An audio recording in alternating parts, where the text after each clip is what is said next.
코로나19 사태의 여파로 더욱 극심한 생활고에 시달리던 40대 남성이 고시원에서 구운 달걀 18개를 훔친 혐의로 재판에 넘겨졌고 어제 1심에서 징역 1년형을 선고받았다는 소식 앞서 전해드렸습니다. 코로나 장발장으로 알려진 이 남성에게 법원은 재량을 발휘해 최저 형량을 선고했다는 입장입니다. 부장판사 출신이죠. 오동훈 변호사 자리에 함께했습니다. 어서 오십시오. 네, 안녕하세요. 어제 법원이 1심에서 징역 1년형을 선고한 가장 큰 근거는 특정 범죄 가중처벌법 제5조입니다. 절도로 3번 이상 징역형을 선고받은 사람이 출소 후 3년 이내에 또다시 물건을 훔치면 징역 2년에서 20년까지 내려야 한다. 이 규정에 따라서 지금 선고를 했다는 건데 부장판사 출신이시니까 이건 뭐 불가피한 선고였다고 보십니까? 아니면 또 다른 의견이 있으십니까? 재판부로서는 지금 이 사건이 사회 문제화되는 것을 보고 변론 재개까지 해서 양형 사유를 충실하게 조사를 했습니다. 그런 점에 있어서 지금 이 피고인, 지금 코로나 장발장이라고 불리는 이 피고인에 대해서 그분이 살아온 인생, 특히 전과들을 보면은 뭐 누구의 지갑을 훔친 게 아니더라고요. 네. 뭐 고물상에서 고물, 그다음에 뭐 리어카, 뭐 구리, 뭐 이런 것들을 훔쳤습니다. 사실 어떻게 보면은 뭐 재활용 대상이기도 하고요. 그래서 이제 그런 이제 피고인에 대해서 양형 조사를 충분히 하고 그 양형 사유를 보면 법정형이 그렇게 높게 돼 있다. 네.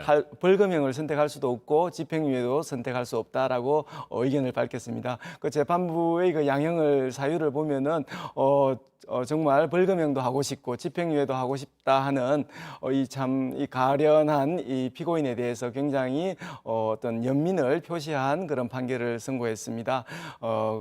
장량 감경을 하더라도 1년 이상 선고할 수밖에 없기 때문에 법정 최저한으로 선고를 한 것입니다. 네, 지난 6월 검찰이 징역 1년 6개월을 구형했습니다. 이때 뭐 지나치게 구형량이 높은 것 아니냐 이런 얘기들도 있었고요. 외신도 그와 같은 지적을 한 바 있습니다. 검찰의 구형량이 과했습니까? 아니면 그것도 불가피한 결정이었다고 보십니까? 검찰의 구형 이전에 네. 경찰에서 송치된 내용을 좀 살펴볼 필요가 있는데요. 경찰에서는 피고인 이 지금 코로나 장발장이라고 불리는 이분에 대해서 수사를 하면서 검찰에 송치할 때 야간 주거 침입 절도죄로 송치를 했습니다. 야간 주거 침입 절도죄는 징역 10년 이하로 규정되어 있습니다.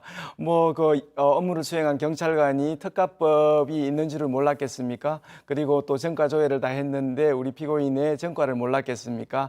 여러 가지 지금 형편을 보고 동정의 여지가 있다고 보아서 야간 주거 침입 절도로 송치를 했는데 검사님이 법 인정을 발휘하는 것은 좋지만 또 다른 사건과의 형평성도 있고 하니 법대로 특정 범죄 가중 처벌에 관한 법률 위반을 적용해가지고 징역 1년 6월을 구형했는데요. 법정형으로는 징역 2년입니다. 네. 검사님들이 장량 감경해가지고 구형하는 법이 잘 없는데 검사님께서도 적용법조를 변경하다 보니 좀 가혹하다는 생각을 하셨나 봅니다. 그래서 직권으로 장량 감경해가지고 1년 6월을 구형했으니 법 적용에 있어서는 전혀 무리가 없고 그렇게 할 수밖에 없는 점이 있습니다. 네. 생계형 범죄임에도 불구하고 누범자, 그러니까 계속해서 범죄를 저지르는 사람에 대해서는 벌금형을 없도록 했습니다. 특정범죄 가중처벌법 상에 말이죠. 그렇다면 이 특정범죄 가중처벌법 상에 이런 문제들이 지적이 되고 있으니까 이 법을 좀 고칠 필요가 있다고 판단하십니까? 변호사께서는 어떻게 생각하세요? 특가법에 대해서 네. 좀 말씀드려 볼까요? 특정범죄 가중처벌에 관한 법률은 1966년도에 제정이 되었습니다.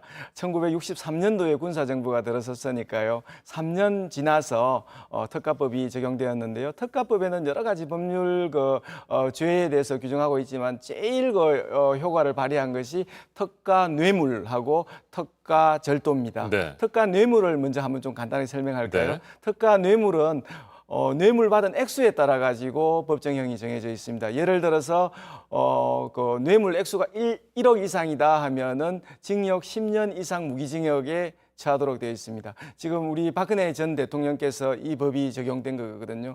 참 아이러니하지 않습니까? 1966년도에 박정희 정권 때 특가법을 특가법을 제정했는데 네. 한 54년 정도 지나서 그 따님한테 그 법이 가혹하게 적용되었습니다. 뭐 특가 뇌물에 대해서도 그렇게 말씀드릴 수 있겠고요. 특가 뇌물에 관해서 한번 좀 문제점을 지적할 것 같으면 2010년도에 1억 원이 설정이 네. 되었거든요. 그런데 10년이 지나도록 그 1억 원이 변경이 안 됐습니다. 그러면 10년 전에 1억으로 그 뇌물을 받아서 처벌받은 사람하고 2020년도에 또 1억을 받은 사람하고 그 불평등의 문제는 어떻게 하겠습니까? 그리고 또 그 또 한 10,000원 정도가 부족한 사람하고 법정이 확 차이 나는 그런 문제도 있지 않습니까?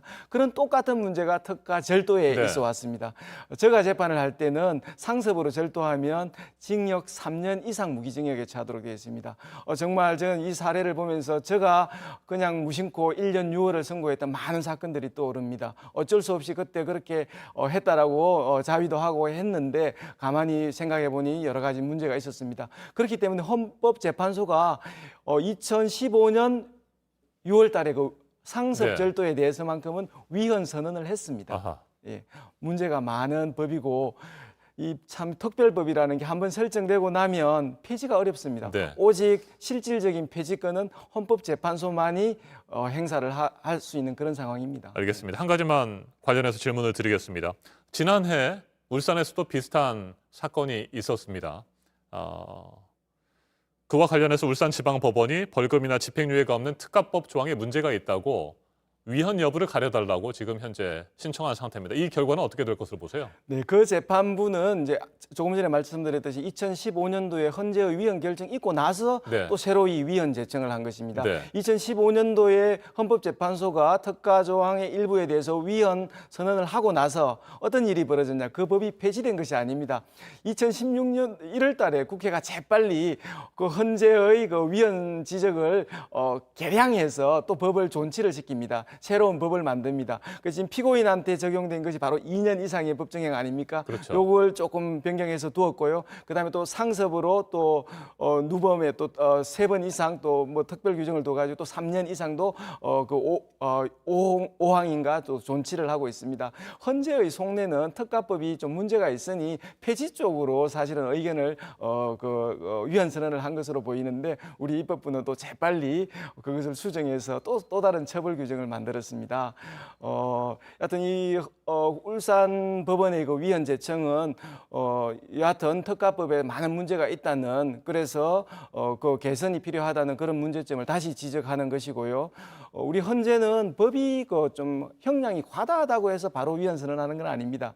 형벌 체계상의 어떤 정당성과 그 어떤 형평성을 과도하게 명확하게 위반했을 때만 위헌 선언합니다. 알겠습니다. 생계형 범죄에 대한 법의 심판이 너무 과하다는 지적이 꾸준히 나오고 있는 가운데 자, 헌법재판소가 어떤 결정을 내릴지 현재로서는 지켜볼 수밖에 없는 것 같습니다. 맞습니다. 알겠습니다. 여기까지 듣겠습니다. 오동훈 변호사였습니다. 말씀 잘 들었습니다. 네, 감사합니다.